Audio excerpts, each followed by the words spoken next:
God puts you in those positions, and you got to take advantage of those opportunities in the position that he puts you in. The blessings don't just come falling from the sky. Sometimes you got to figure out the blessing and what God's trying to do for you. And so through my faith, I always kept me grounded, and to have a career, play for the Cowboys, and that your career with the Cowboys was good enough to be inducted in a Ring of Honor with the Cowboy greats. Just a true blessing.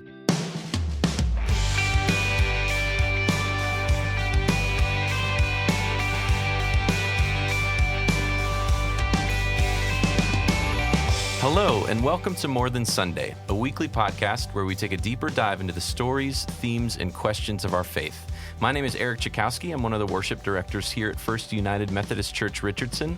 And with me every week is one of our associate pastors, Josh Fitzpatrick. And this week, we've got another special guest to kick off Season 3. We're excited to welcome our senior pastor, Clayton Oliphant. Guys, welcome. Thanks. It's good to be back. And I'm thrilled to be here on the kickoff of Season 3 of More Than Sunday. But it's also a thrill for me to be a part of this kickoff in another way. It's football season. Football season's here. Starts tomorrow. Yeah. My goodness, I love football season. Same. We've talked a lot about that on the podcast here and there, and we try not to overdo it for those who maybe aren't football fans, but we have a love for football on the More Than Sunday podcast. I think it's fair to say that it's kind of a part of our church culture. We often hear football analogies and stories told from the pulpit. From Dr. Oliphant. Once in a while. So you like football. Tell us a little bit about your experience with the sport. Well, I played football growing up, small college football, and our guest today is someone that I idolized growing up. I mean, the legendary Drew Pearson. He's kind of a big deal. Cue the crowd noise. He's kind of a big deal. 88 has been a prominent number in the Dallas Cowboy history, and Drew is the original 88. He made the number famous for Dallas, and he's a Ring of Honor, should be a Hall of Famer. He's an amazing person besides having been a great football player. And I just can't wait for us to meet him today and hear his story. And in your college career, you actually wore 88 because of Drew Pearson. Is that correct? Yeah, that kind of impact on my life. I wore number 88 because of Drew Pearson. And believe me, I watched every move he made. I wore 88, and then my son grew up wearing 88. Not because of Des Bryant, not because of Michael Irvin, but because of Drew Pearson. And because of Dad. That's fair. Well, we are thrilled to hear from Drew today, stories and themes and questions of faith, and hear a little bit about his life, his journey. We are so excited to welcome to the podcast the original 88, Drew Pearson.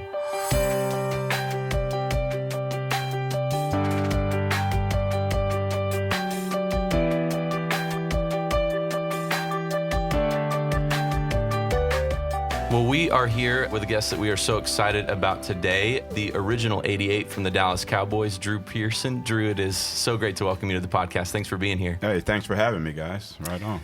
So we'd love to give, for those who may not have been watching the Cowboys back when you were playing, would you tell us a little bit about your journey and what it was like, growing up in Jersey and eventually becoming one of the all-time great NFL wide receivers?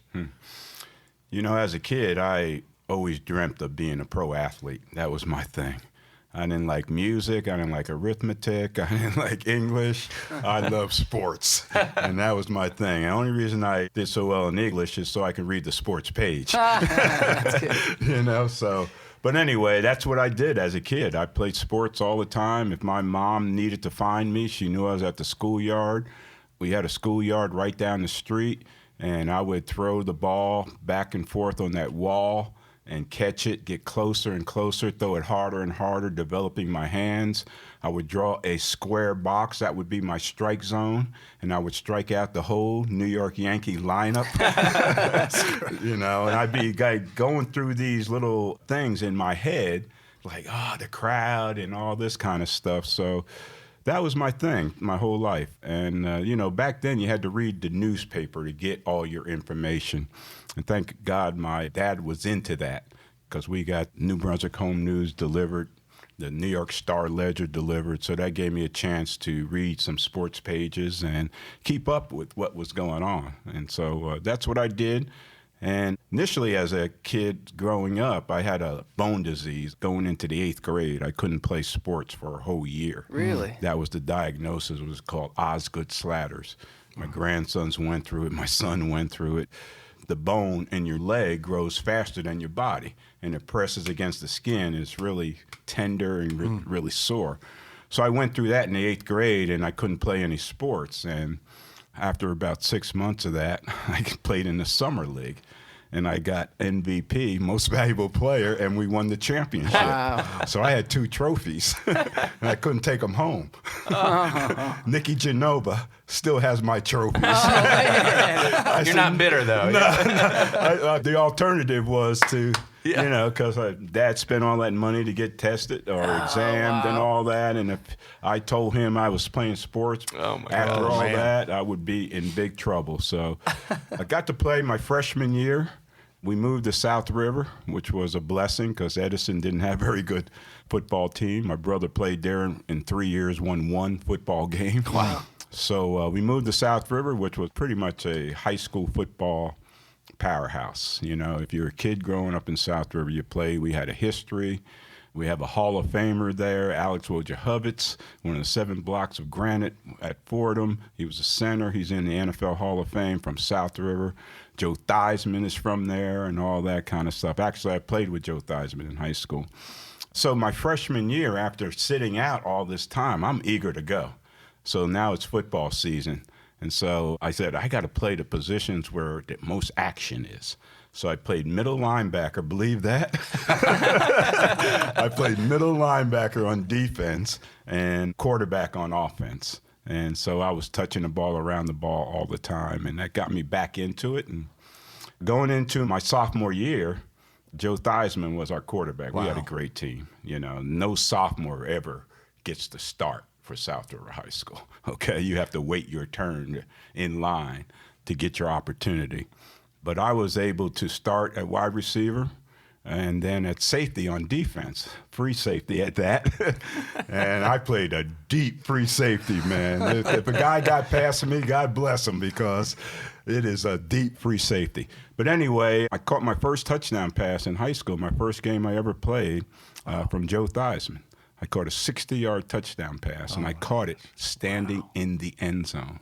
Wow. Joey was that good. No way. And he was scrambling to his left when he threw it. Oh, my gosh. And I'm Back waiting across his and body. waiting across Wow. his body. I'm waiting and waiting. And I made the catch. And then things went from there. And then he left and went to Notre Dame. And I took over at quarterback, lost 2 games in the last 2 years, my junior and senior year, undefeated my senior year. Then I had opportunity. I had some scholarship offers. I was being recruited to go to Michigan State. They wanted me as a quarterback. And the guy that had the New Jersey territory for recruitment for Michigan State ended up getting the Tulsa head job in the process. So now he's recruiting me to go to Tulsa. I said, first tell me where it is. Okay. I thought it was Tulane, I didn't know where it was. But I went to Tulsa down there for a visit, and I kind of liked it. And then I found out they had a real good baseball program. Baseball was my thing growing up. I played more baseball than anything growing up as a kid. I played with men at the age of 13. I played on weekends in a men's league, traveling up and down the East Coast, to Maryland, up to Connecticut, playing games on Saturdays and Sundays, playing with men. They would go to the bars after the game and have a little drink and give me orange soda. So I was lucky I was even allowed in. Some of the places I had to wait in the car. Okay. But anyway, baseball was my first love, and Tulsa had a great baseball program. Nebraska was heavily on me. They wanted me heir apparent to Jerry Taggy at quarterback and all that kind of stuff. But baseball was still my first love. I was 5'11", 145 pounds coming out of high school. So I chose Tulsa. It surprised everybody and went down there, never played any baseball. I started at quarterback on the freshman team. They made me captain and all that. After that season ended, the coach said, you have a chance to start at quarterback on the varsity, but you need to make that commitment. So that's when I made the commitment to football. And then played 2 seasons there at quarterback. And then after my sophomore season, our only winning season at Tulsa, I asked them to move me to wide receiver because now I made the commitment to football. I knew I was going to be an NFL quarterback. I just didn't have the skills for that. So they moved me to wide receiver and caught 55 passes in 2 seasons. And that led up to my senior year, 33 catches for I don't even know how many yards. But I tell you what, I caught everything that was thrown to me. Because if you don't only get 33 catches, you're not getting many opportunities. So, right? And these guys don't understand. Football was run first, Oh, yeah. run second, run third. And if you were able to catch a pass in a game, that was a big deal. I mean, they Absolutely. didn't throw the ball much. Well, 2 or 3 times. That was a good game for a receiver back then. Even when I got in the pros, running backs were the highlight of the offense. So it was always a run first and then throw, even on the college level. Yeah. And when I was quarterbacking at Tulsa, we ran a sprint out type offense, sprint option. So sometimes I come down the line of scrimmage and have to pitch that ball and get whacked, and the quarterback sprinting out where you don't line up behind the center on a pass, you line up behind the tackle and that type of thing. So it was a little different type of offense back then, but nothing compared to what they do now. I watch my grandsons play high school football, and they don't even get in the huddle. They don't even know each other. Who's tired, who's breathing hard, or nothing, right? They don't break or nothing. They're in a 3rd and 1.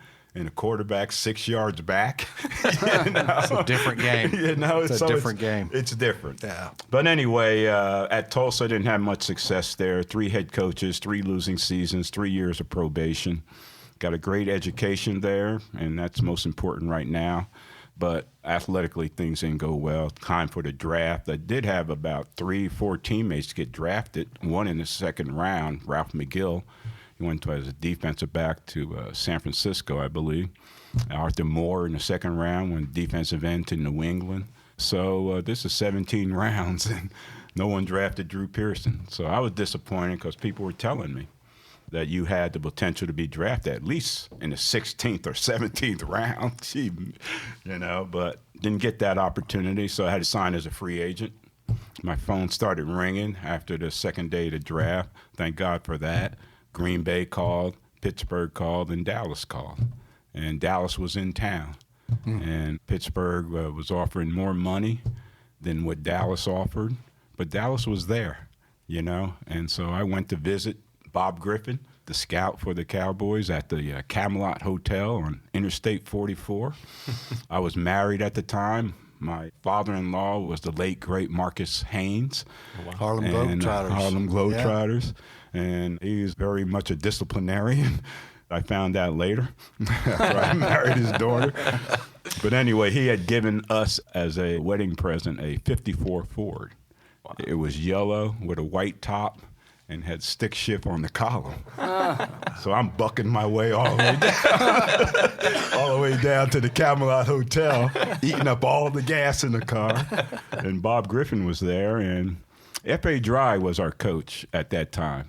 He took over in the last 5 games of my senior year, and that was the only time we really was playing some true college football, the way it's supposed to be played and coached and disciplined and all that.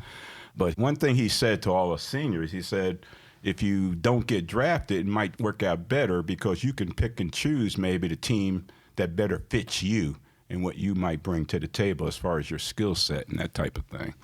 So I remember that. So I was talking to the Cowboy scout, and he made me an offer right there. The offer was $14,500 base salary, and a signing bonus was $150. No way. Wow. So I took it. Yeah. I took it and was happy and signed that contract right there.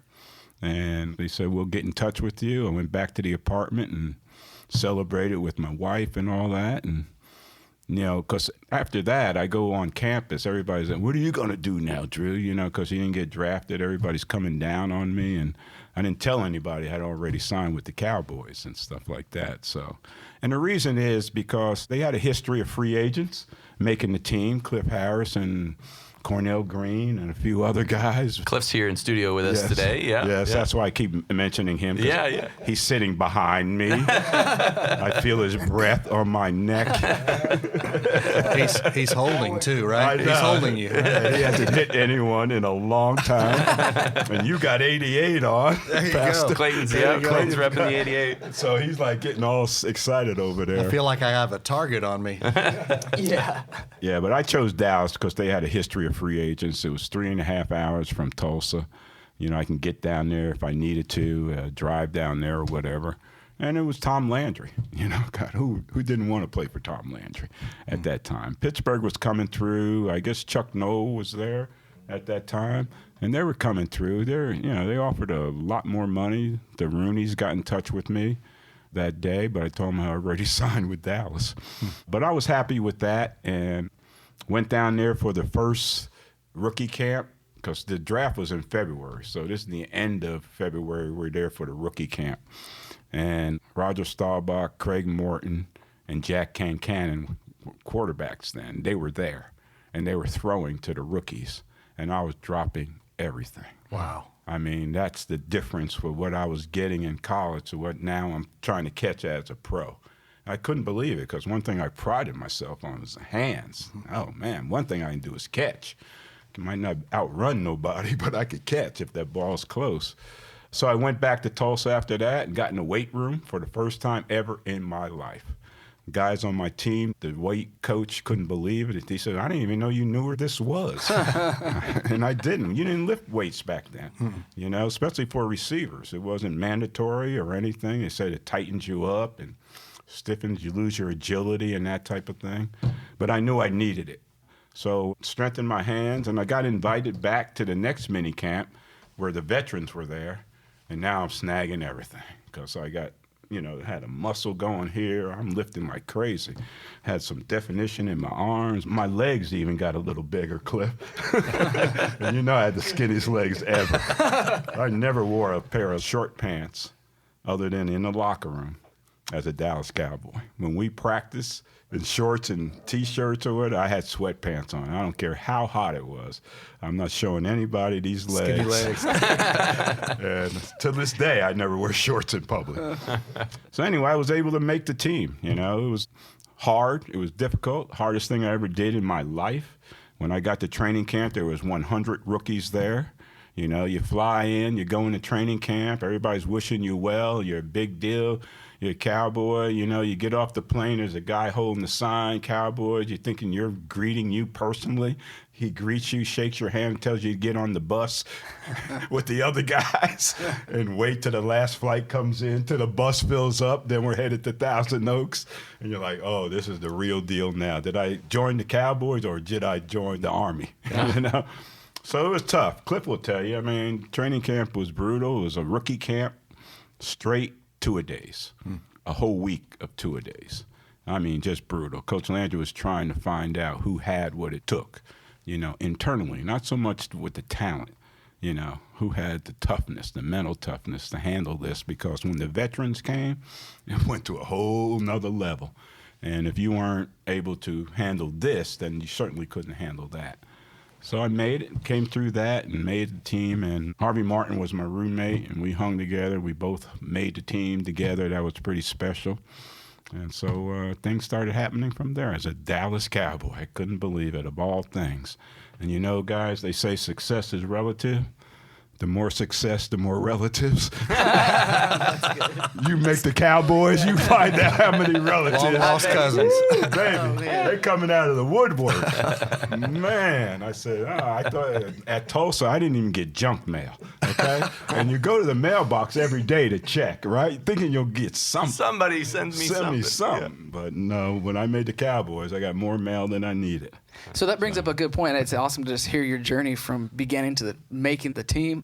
And we all know about your success afterward. Now, we've all got different types of support systems that cheer us along into those roles. What did that support system look like from the early days before the relatives all showed up? Well, my support system growing up was my parents. My dad was a tough dude. He's a disciplinarian. He was no nonsense. We had no pass, no play. Back in the day, okay? You didn't pass, you didn't play sports. And you either play sports or go to work. I had 3 brothers, 3 sisters, and none of us were allowed to just come home and sit and watch TV or something like that. So we all went to practice, and that was great. So we had that in the household. We had that discipline, and we saw how hard my dad worked. I saw how hard my mom worked. They both worked. So a lot of the rearing was on us ourselves. I learned how to iron, wash clothes, cook, all this kind of stuff because we had to take care of ourselves while they went to work. And sometimes they'd be gone, all day. We didn't have everything, but we had what we needed, and we didn't know what everything was anyway, Sure. I remember we always got something for Christmas. My dad, I don't know how he did it. Christmas Eve, there's no tree, there's no gifts, there's no him in sight. We go to bed that way, wake up, there's a tree, there's gifts and everything. Every darn Christmas he did it so like cool. that. And so we had confidence that he'd come through every year. But it was a tough, disciplined household, but we all played sports. All the boys got scholarships from sports, so football, especially football. Football's been good to us. And all the sisters, of course, they didn't play any sports back then. The girls weren't into it that way like they are now, but they're all college educated and stuff like that. And so now, after growing up with 3 brothers and 3 sisters, there's just 2 of us left, me and my older sister. So we've all been through a little tragedy and tough situations, coming through like that. But it was the family bond, that held us together, that hold us together. When I had that car accident in '84 out there on LBJ, I lost my brother in that accident. There's 2 things that got me through that, and they both begin with an F, faith and family. My family's faith was so strong, for them to lose a brother, my mom lose a son, my dad to lose a son, that's tough to understand and take, to get that phone call. So to this day, that still is rooted up in me, that loss, that tragedy. And it motivates me in a way that you want to give back. Why were you spared in this situation? And you better take advantage of it while you're here. And that's why when I get around people, I try to make them feel uplift, because I have that ability to do that. Cliff has that ability as well. We all, as Cowboys, we look upon so high up by so many people because of the way we did it and who we did it for. And so if you get spared in a situation like that, you got to take advantage of it and give back. So anyway, so I go through all that, but there's that family bond and the way you were raised with that discipline. And, that discipline helped me all through sports. The coach could tell me anything, and I'd do it. I wanted to please him, high school coach, 3 college coaches. And, of course, Coach Landry, right? That fear, that's what I wanted. I didn't want no buddy coach, go have a beer with and all that. I wanted a coach I feared and got us ready to play ball. And Cliff will tell you, if you step between the lines of NFL playing field to risk bodily harm, before every game, I didn't pray to win. I prayed to be able to walk off that field at the end of the game, So if you're going to take that risk to step out on the field like that, you want to play to win. And you want to make sure everybody's on the same page to make that work in this kind of environment, this kind of situation this afternoon in these next 3 hours. You want to be sure that everybody's on that same page. And when you get that feeling, man, you feel like you can beat anybody. And that's why, 11 seasons I played, we made the playoffs 10 of those 11 years, never had a losing season. 7 NFC championship games, 3 Super Bowls, So we came to play to win each and every time. And that's why the legacy, the name, and everything still lives on today because of the way it was developed. Yeah. And it was developed the right way. And a lot of that had to do with Coach Landry and what he represented. That was such a special era in Cowboy history. I was growing up as a high schooler when you were playing, and unbelievable time watching you and Cliff and the Landry Cowboys play. You had a storied career, undrafted free agent to one of the greatest receivers in pro football history. Cowboy Ring of Honor, all-decade team, Super Bowl champion. What lessons did you learn from pro football that have served you in your life? You've been very successful in your business career. What are the lessons that you learned from your pro football career that have served you in life? Well, I left home at 18 at Tulsa for 4 years, 3 head coaches, really no mentorship. Left that mentorship at 18, Tulsa really none. Then all of a sudden you're with the Cowboys. You got Tom Landry, you got Cliff Harris, Roger Staubach, Leroy Jordan, Bob Lilly around you, and you want to take advantage of that. And so what you do is you learn from them coming in what it took to be a professional. Number one, how to go about doing your business. How to carry yourself. And carry yourself. Yeah. And you not only watched them how they went through their paces as far as practice meetings and being attentive and all that kind of stuff, working hard, but how they carried themselves off the field. Guys were doing stuff off the field back in the day, Newhouse running out of practice, taking a quick shower, throwing his clothes on. I said, House, where you going? I'm going to the University of Dallas. I'm taking a math course. Roger was doing the real estate. I don't know what Cliff was doing. You're probably doing something at that time. So we were all trying to prepare for life after football. And a lot of us had success in life after football, running our own businesses and doing our own thing. And I don't know about the other guys, but for me, the lessons I learned just being in that Cowboy organization, watching them do business, when you sit in those meetings for 11 years as a player and then 1 year as a coach, there's only so much you can learn about the strategies of the game, the X's and O's. What I did is I watched how they did business, how Tex, Tom, and Gil worked together, how Clint Murchison, first of all, found the right people and put them in place and let them do their thing, trusted them. And, man, did they flourish in their roles. 3 Hall of Famers. Wow. Man, you can, talking about swinging for the fences and when you're starting your franchise, and people criticize Clint, but he stayed with it. So, surrounding yourself with the right people and all that kind of stuff. I studied recreation administration in college. There's a few business aspects to that. I wanted to be an athletic director or maybe something like that if I didn't make it in the NFL. But all the business acumen and knowledge as I learned from the Cowboys, just sitting in those meetings. And then that 1 year as a coach, now I'm on the inside. Now I'm really seeing how they set it up. Coaches meetings, marketing meetings, and all this other stuff. Gil Brandt's role and all this. I was out scouting players and doing all that kind of stuff, trying to not so much to get in the business, but to learn about business. So when I got the opportunity to do my own thing, that I'll have that knowledge and acumen. And the first thing I did when I started my company, I coached for a year, and I was going to make a comeback after the car accident, and we went through all the paces. I had a lacerated liver. It healed up to 99%. And it just wasn't enough. I can't be Drew Pearson catching that ball over the middle with that little doubt in my mind. And Coach Landry agreed with me. So he offered me to come join the coaching staff. I said, well, I didn't have anything to do. Why not? And I needed a check. Hut, hut.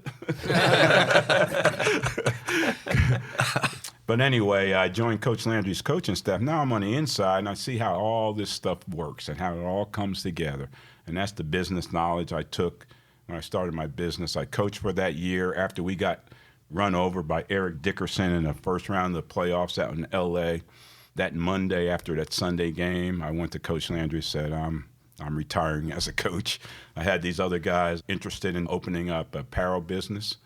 I have known them for a while. They're the right guys, the right mix to surround myself with. And that's how I was able to start a company that lasted for 23 years.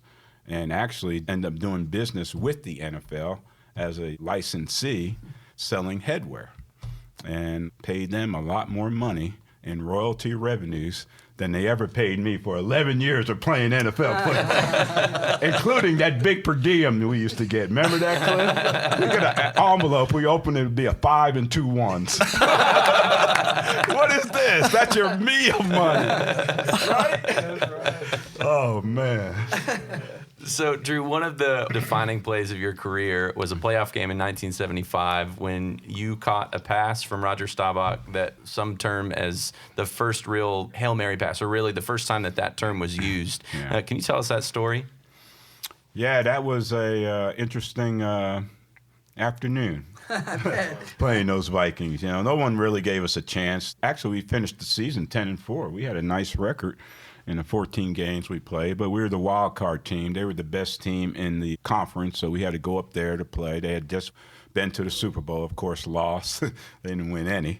But they say this team was better than those previous Super Bowl teams. So we knew we had our work cut out going up there. We had just played the Jets the week before. I don't know if you remember that, at Shea Stadium. Roger sat out, Danny played, but it was cold as heck. Joe Namath last game for a Jet. And the wind blowing through Shea Stadium and all this. I said, there's no way Minnesota's going to be any colder than this. And it wasn't. It was more a still kind of cold, but it was overcast. You're playing in this old Metropolitan Stadium.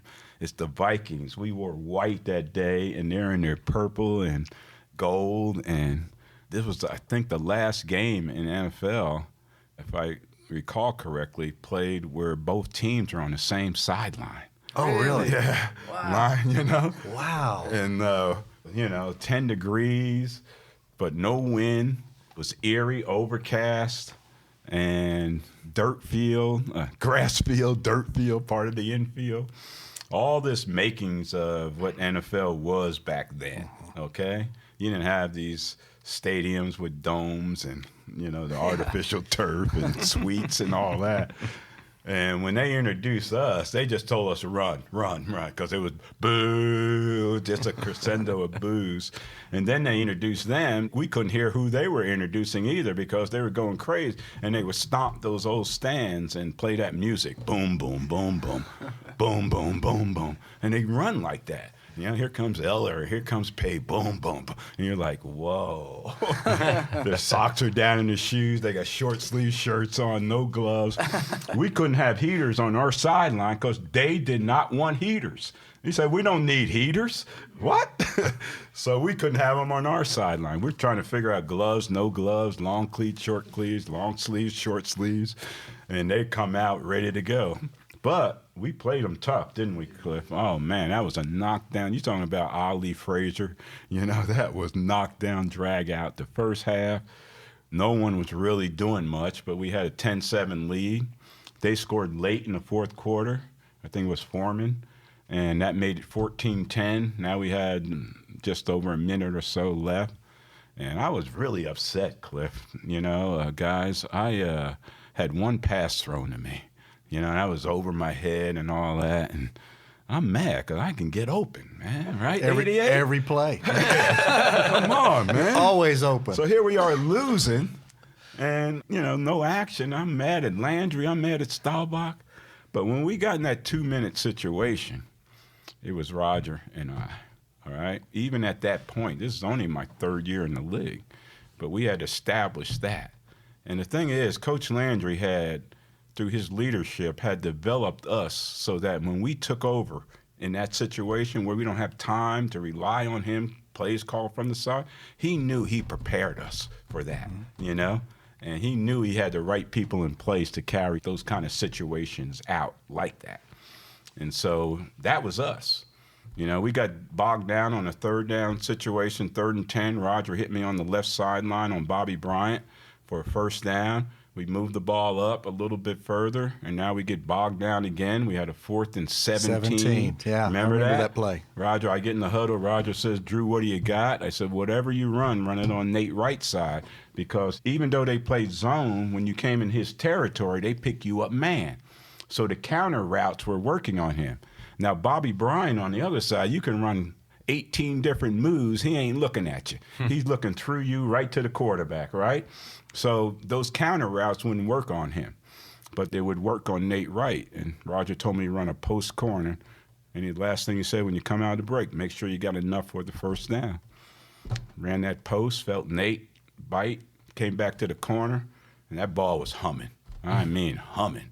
And hit me right in the chest on the sideline, caught it like that. And Nate knocked me out and went sliding into the snowbank, like old days, back home playing with my brothers, slow motion football in the snow.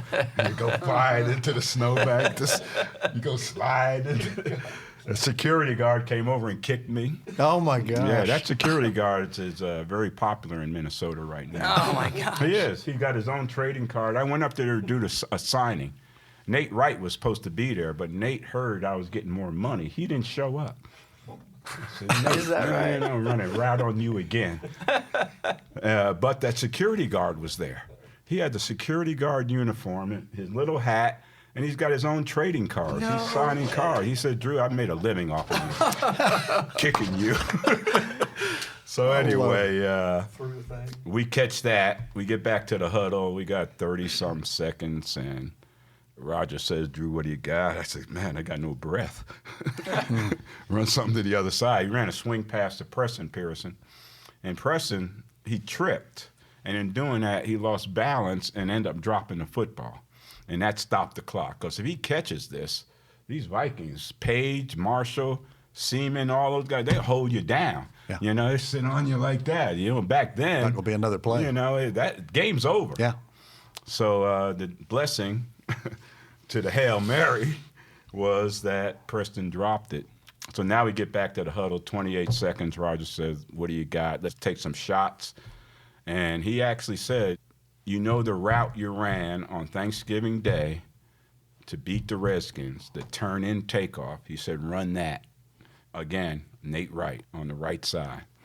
I came down on the turn-in, and, man, I can't believe, Cliff, he bit on the turn-in, you know?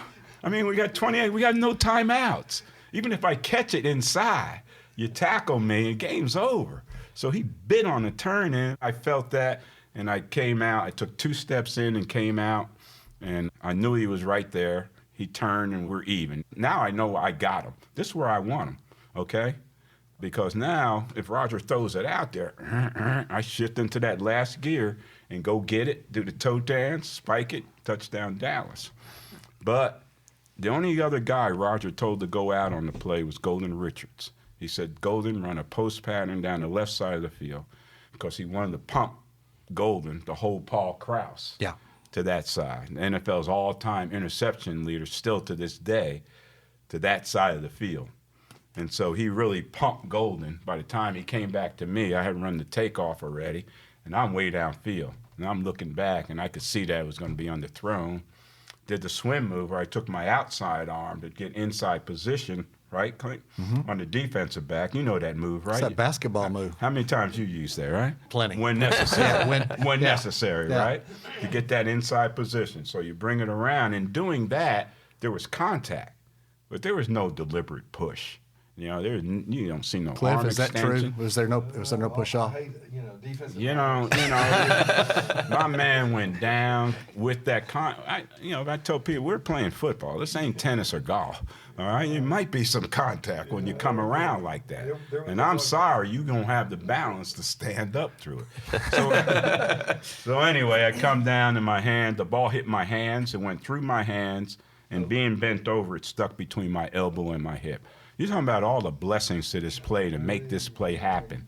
All the things along the way to lead up to a Hail. You just can't line up and run a Hail Mary, all right? You have to overcome things, challenges along the way to end up catching a Hail Mary. So I caught it and backed into the end zone from the 5-yard line. And after the game, everybody's asking Roger. No one talking to me. I'm picking my big fro out, and no one around me. I look over there. Everybody's talking to Roger. Roger, what happened? Roger said, I threw the ball as far as I could. I closed my eyes, and I said a Hail Mary. Next day, the Dallas Times-Herald, which is gone now, said Cowboys win by Hail Mary. And bam, it took off from there. Trademarked it. I And mean, it's now like it's what everybody calls I it. had it trademarked back in the day when had my headwork company on apparel. Oh, wow. And I still do it. I have an online apparel business, cowboylegends.com, and we do have Hail Mary hats and stuff like that, but that's the only play. But we let the copyright go along with Ring of Honor and all that. We had the rights to Ring of Honor, and I guess that's what held me out of the Ring of Honor for about 29 years. That's all. Oh, man. But anyway, that's a story. Another story for another day. Thanks for letting me get that off my chest. Yeah, you got it. So to that end, though, you've obviously had a successful career. I mean, we could go on and on about the accolades. I'm kind of curious, behind that successful career, how did you manage this new life of fame? What do you do when you're put in the spotlight, and how do you manage that? Well, I think you just have to stay humble, have some humility, and you come in as an undrafted free agent. No one gives you a chance to make it. You overcome the odds to do it. You have longevity in your career and successful. You missed 3 games in 11 seasons along the way. and all this stuff happened to you, you end up in the right organization and all that. So you feel humbled coming in, and then I was humbled going out, because of the car accident.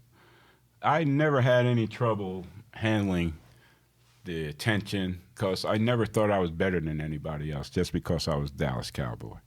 Maybe I was a little special because of that. I made it, but certainly not better than anyone else. So you always kept that humility and the thankfulness that you were able to overcome what you were able to overcome to get where you are. When you come in humble and you go out humble, then you hope through the whole process.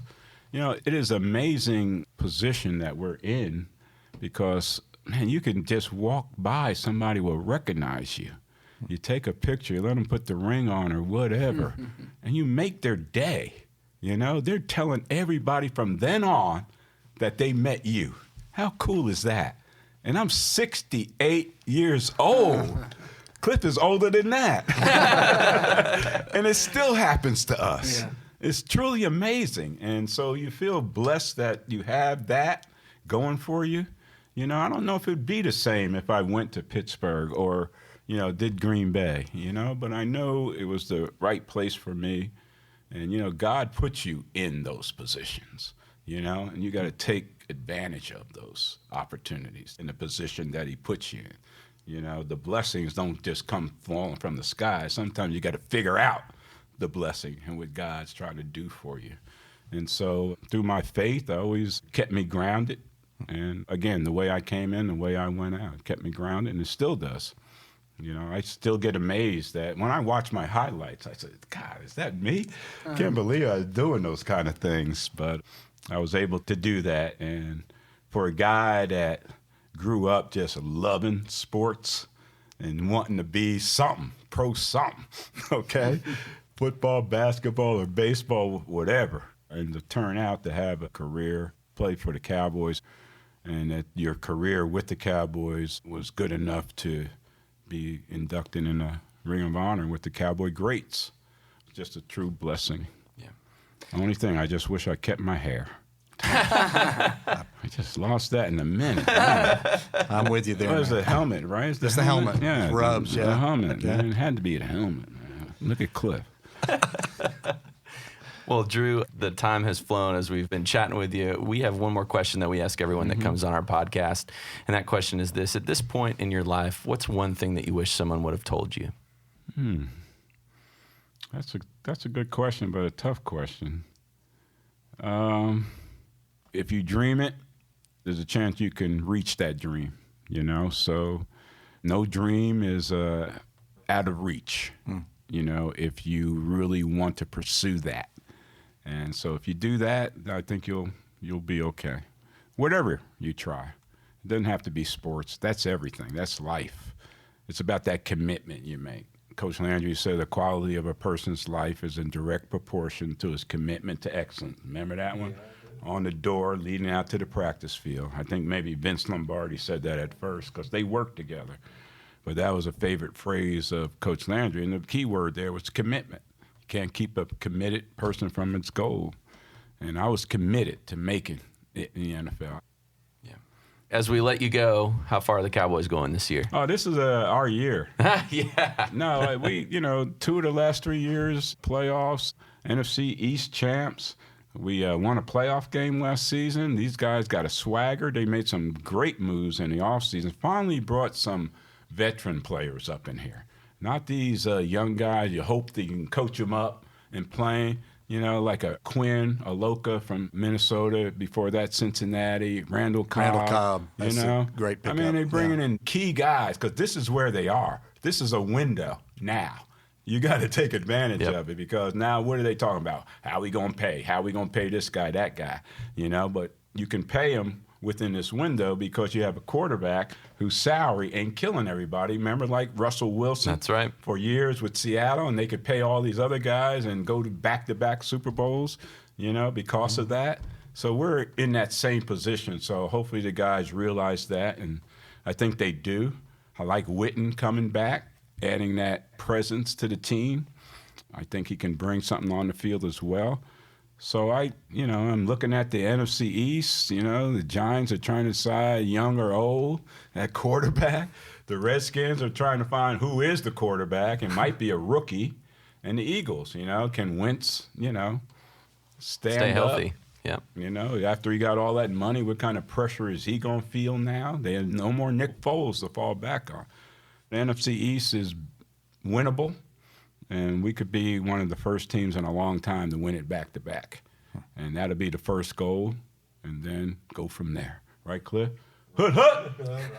If you can dream it. If you can dream it, right? Yeah, that's right. You can believe it. Drew, thank you so much for your time today. It's been an honor to talk with you. It really has been. Yeah, I love what you said about faith and family getting you through tough times. Absolutely. That means everything. Yeah. Man. Coach Landry was always faith, family, and football, but faith, family, whatever else is important in your life. And he talked the talk, and he walked the walk. But he did it in a way that he didn't make us, if you're smart, you just follow that lead. Yep. And so Amen it to wasn't that. beaten into us. Yeah. Right, Cliff? Like some of those 110-yard sprints. Thank you, guys. Drew, I appreciate thank you. Thanks again.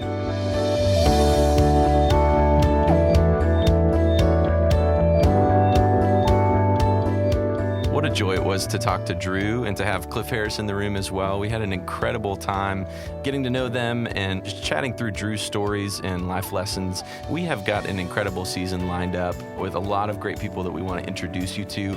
And we've got a lot of topics ranging from sports that we talked about today to our school system. We've got Dr. Jeannie Stone coming this season. She's the superintendent of Richardson ISD. We've also got some conversations around breast cancer awareness and sex trafficking and drunk driving and the ways that those affect people and families. And so we are really looking forward to these important conversations, and we hope that you'll take this journey with us this season. Today was really special to hear Drew Pearson talk about his faith and the grounding that his faith gave him through his career and then after his career. And it's amazing to hear how God has used him and how he feels humbled by the way that God has used his life and how he's able to be a blessing to others. I was really inspired today with this interview to meet one of my childhood idols and to see how faith has shaped his life. I loved hearing him say, I never thought I was better than anyone else. In the world today, I think so often, especially in the sporting world, but in other places too, we confuse confidence and pride. Sometimes we think, well, we've got to have an edge. We've got to think that we're better than anyone else because it's a competitive world out there. And yet, when we claim God's confidence in humility, we know that we are the same as everyone else and that we are not elevating ourselves above anyone else. And it's such an important thing for us to live our lives regardless as to what we do vocationally in that spirit of humility.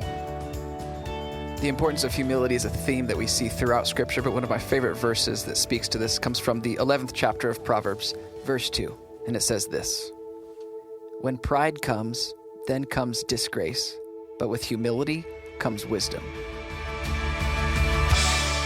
Thank you so much for tuning into this episode of More Than Sunday. If you like the podcast, please feel free to share it, go online and leave a comment, or give us a rating so that others might hear about us. We're so excited that Season 3 is beginning, and now we've got a new episode coming out every Wednesday. So make sure you also subscribe to the podcast on Apple Podcasts, Google Play, Spotify, or wherever you get your podcasts so you don't miss our next episode. If you want to find out more about First United Methodist Church Richardson, you can find us online at fumcr.com, as well as on Facebook and Instagram. Special thanks to Drew Pearson for joining us this week, and make sure you tune in next Wednesday when we have a conversation with Debbie Smelko. Have a great week. Hut, hut.